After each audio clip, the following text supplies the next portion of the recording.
de discussion. La première discussion majeure d'abord sur ce document, ce sont ses rapports avec la Constitution.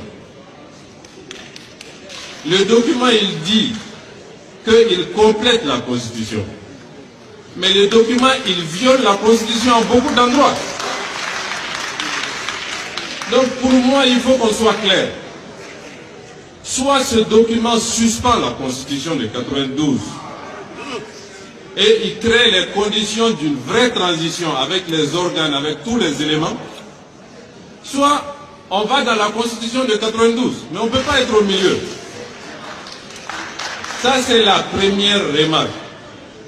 Il faut que les rapports entre ce document ou la charte de la transition et la Constitution soient éclaircis. Mais ce qui est dedans là, franchement, moi je ne suis pas juriste, hein, mais il est difficile de le comprendre. Ça, c'est le premier élément.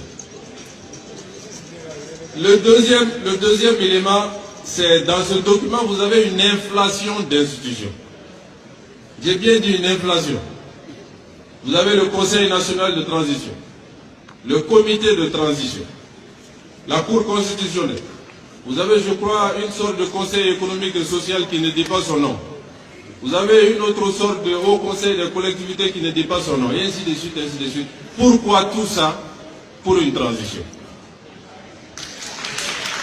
Au Mali, nous avons connu une transition en 91.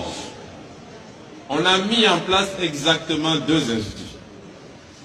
Le CTSP, qui est le Conseil de transition, et le gouvernement de transition.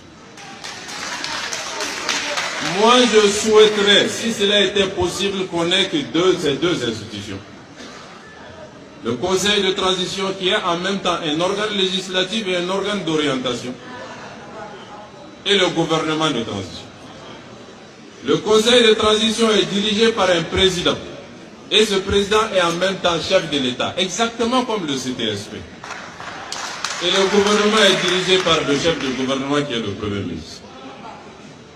Maintenant, il peut y avoir un vice-président du Conseil de transition, mais il ne faut pas lui donner le statut de vice-président de la République.